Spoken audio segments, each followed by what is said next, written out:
আসসালামু আলাইকুম। তীর প্রেজেন্টস ওয়ার্ল্ড কাপ পয়েন্টসে সকলকে আমন্ত্রণ। শেখ মেহেদী বেশ ভালো বোলিং করেছেন অস্ট্রেলিয়ার এগেনস্ট এবং এটা একটা স্ট্র্যাটেজিক্যাল পরিবর্তন ছিল, যেহেতু অস্ট্রেলিয়ার ওপেনার দুজন বাঁহাতি ব্যাটার এবং সেই সঙ্গে top order batter Mitchell Marsh, তারও অফ ব্রেক বোলারের এগেনস্ট একটা দুর্বলতার জায়গা আছে। নতুন বলে শেখ মেহেদী হাসানের ইনক্লুশনটা অস্ট্রেলিয়ার সঙ্গে একটা স্ট্র্যাটেজিক্যাল পয়েন্ট ছিল। তবে ইন্ডিয়ার সঙ্গে ম্যাচে কি নতুন বলে আপনি একজন স্পিনারকে দেবেন যেখানে রোহিত শর্মা এবং বিরাট কোহলি ব্যাটিং করবে? অবশ্যই সেটা বুদ্ধিমত্তার সিদ্ধান্ত হবে না। আরেকটা প্রসঙ্গ আছে, তা হচ্ছে পুরাতন বলে শেখ মেহেদী কতটুকু কার্যকরী হবেন সেটাও কিন্তু একটা প্রশ্নের জায়গা আছে, কিংবা ইন্ডিয়ার মাঝখানে যে ব্যাটাররা রয়েছেন তারাও কিন্তু স্পিনটা ভালো খেলেন। সো ইন্ডিয়ার এগেনস্টে আপনি স্পিন বোলার বাড়াবেন কিনা সেটা কিন্তু একটা চিন্তার বিষয়।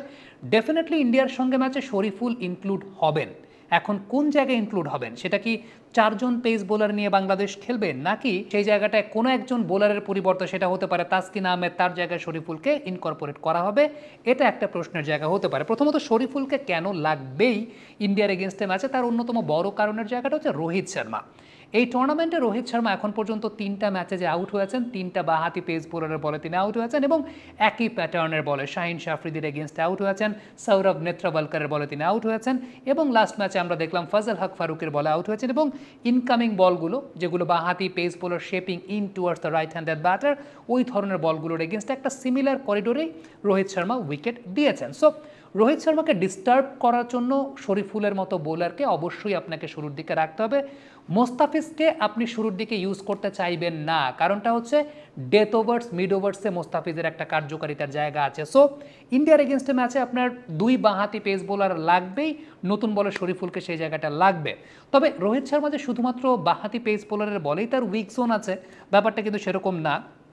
একটা কমন জোনে রোহিত শর্মা চান্স দেন এবং ম্যাক্সিমাম ক্ষেত্রে দেখা যায় ওই চান্স দেওয়ার পর ক্যাচ যখন ড্রপ হয় তখন রোহিত শর্মা একটা বড় ইনিংস খেলেন। সেটা হচ্ছে কাভারে তিনি একটা চান্স দেন, অর্থাৎ কোনো বোলার যদি একটু পেছনের লেন্থে রোহিত শর্মাকে না সামনে না পেছনে ড্রাইভিং স্লটে বল দেন অফ স্ট্যাম্পের বাইরে অ্যাওয়ে ফ্রম হিজ বডি, তাকে ড্রাইভ করাতে বাধ্য করেন অফ সাইডে প্রোটেকশন রেখে, ইনার সার্কেলের ভেতরেও একটা বাড়তি প্রোটেকশন, বাইরেও একটা প্রোটেকশন রেখে যদি ওই ধরনের বল করেন, ওই করিডোরটায় রোহিত শর্মা প্রায়ই ক্যাচ দিয়ে থাকেন এবং সেটা ভিডিও বিশ্লেষণ করেও দেখা যায় যে ওই ধরনের বলগুলোর এগেনস্টে রোহিত শর্মার একটা শট খেলতে গিয়ে আউট হওয়ার প্রবণতা আছে। সে জায়গায় তানজিম সাকিব ডেফিনেটলি এশিয়া কাপে তাকে আউট করেছেন একবার, তিনিও একটা বড় ফ্যাক্টর হতে পারেন। তাসকিন আহমেদও একটা বড় ফ্যাক্টর হতে পারেন, যেহেতু সিম বোলার, অ্যাওয়ে সুইংটা খুব ভালো করতে পারেন সিম অফ দ্য পিচ মুভমেন্টের জায়গাটাতে। সো এটাও একটা ব্যাপার রয়েছে। বিরাট কোহলির ক্ষেত্রে শরীফুল ভাইটাল ফ্যাক্টর হতে পারেন এই সেন্সে, বিরাট কোহলিরও ইনকামিং বলে এক ধরনের দুর্বলতার জায়গা আছে। আমরা 2019 বিশ্বকাপের সময় ট্রেন বোল্টকে দেখতে পেয়েছিলাম, তাকে ওই জায়গাটা আঘাত করেছেন। তবে বিরাট কোহলির পুরনো রোগ যেটা এই বিশ্বকাপে সবচেয়ে বেশি দেখা যাচ্ছে, চতুর্থ বা পঞ্চম স্টাম্পের যে বলগুলো বা পঞ্চম ষষ্ঠ স্টাম্পের বলগুলো, বিরাট কোহলি কিন্তু আউট হয়েছেন প্রত্যেকটা ম্যাচে ওই করিডোরের বলে। ইভেন রশিদ খান তাকে যে আউট করেছেন আফগানিস্তানের লাস্ট ম্যাচে স্পিন বোলিং অপশন হিসেবে, সেটাও কিন্তু অফ স্ট্যাম্পের বাইরে। সো অফ স্ট্যাম্পের বাইরে Virat Kohli is a very good cover driver. Cover drive Virat কোহলির চাইতে ভালো কে করতে পারে সেটা নিয়ে অনেক কথাবার্তা হতে পারে, কিন্তু কাভার ড্রাইভ করতে গিয়ে বিরাট কোহলির হেড পজিশন বা তার ওই পজিশন সংক্রান্ত জায়গায় প্রবলেমে, বিশেষ করে শুরুর দিকে যেভাবে উইকেট আনইভেন ছিল, সেটাও একটা অনেক বড় ফ্যাক্টর ছিল যে বিরাট কোহলি উইকেট দিয়েছেন কিন্তু এই জায়গাটায় উইকেট অতটা আনইভেন থাকবে না, সেটাও কিন্তু একটা অনেক বড় ফ্যাক্টরের জায়গা রয়েছে। তারপরও যেহেতু সাইকোলজিক্যালি বিরাট কোহলি সেই জায়গাটায় ভুগছেন, সো এখানে বিরাট কোহলির এগেনস্টে একজন সিম বোলার তো ডেফিনেটলি প্রয়োজন, whether it's Tanzim Sakib or it's Taskin Ahmed. So আমার কাছে কেন যেন মনে হয়, এটা আমার একটা ধারণাগত জায়গা, ইন্ডিয়ার এগেনস্টে 4 পেসার নিয়ে খেলতে পারে বাংলাদেশ। কারণ টু বি ভেরি অনেস্ট, আপনি ম্যাচ জিততে গেলে তো আসলে বোলিং দিয়ে জিততে হবে। ব্যাটিং তো বাংলাদেশের যে কন্ডিশন, ব্যাটিং দিয়ে আপনি কতটুকুই ম্যাচ জিততে পারবেন। লাস্ট ম্যাচও শেখ মেহেদের কাছ থেকে আসলে খুব বেশি কন্ট্রিবিউশনের জায়গা আসে নাই। সম্পর্কগুলো যেন থাকে মমতায় ঘেরা। ইভেন আপনি মিড ওভার্সে স্পিন অপশন বাড়াবেন কিনা অ্যাপার্ট ফ্রম ঋষাদ, সেটাও একটা বিষয়। ঋষভ পান্ট, সূর্যা কুমার যাদব, আমার কাছে মনে হয় এই দুইজন বোলারের এগেনস্টে মোস্তাফিজুর রহমান তাকে বেশি ব্যবহার করতে চাইবে বাংলাদেশ। কারণ ঋষভ পান্ট বাঁহাতি batter, all over the behind the squad তিনি শট খেলতে পছন্দ করেন।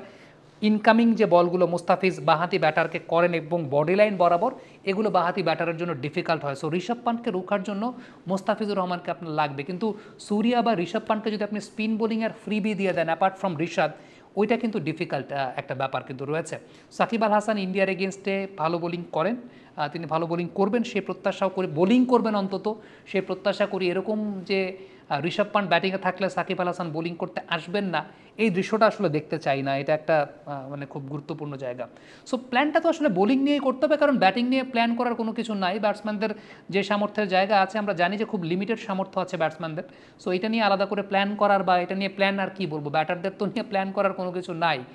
ক্ষমতা, সক্ষমতা, এক্সিকিউশন পাওয়ার সেটা তাওহিদ হৃদয় ছাড়া আর কেউ ওইভাবে তো দেখাতে পারছে না। শান্ত লাস্ট ম্যাচ কিছুটা ইন্টেন্ট শো করেছেন এবং এক্সিকিউশন শো করেছেন, কিন্তু বোলিংয়ের জায়গা থেকে আমার কাছে মনে হয়, that's my personal opinion, I might be wrong, 4 pacer নিয়ে বাংলাদেশের ইন্ডিয়ার এগেনস্টে খেলতে নামা উচিত। এবং ইন্ডিয়ার এই লাইন আপটার যে ভালনারেবিলিটি রয়েছে আমার কাছে মনে হয় যে তারা যে কোনো দিন কলাপস করতে পারে। ইন্ডিয়ার এই টিমটা যে কোনো দিন কলাপস করতে পারে। শিবম দুবে ফর্মে নাই, আমি জানি না বাংলাদেশের সঙ্গে ম্যাচে জয়সওয়ালকে নামানো হবে কিনা বা জয়সওয়ালকে নেওয়া হবে কিনা, বাট হয়তো বা ইন্ডিয়া এমন কাজ করতে পারে।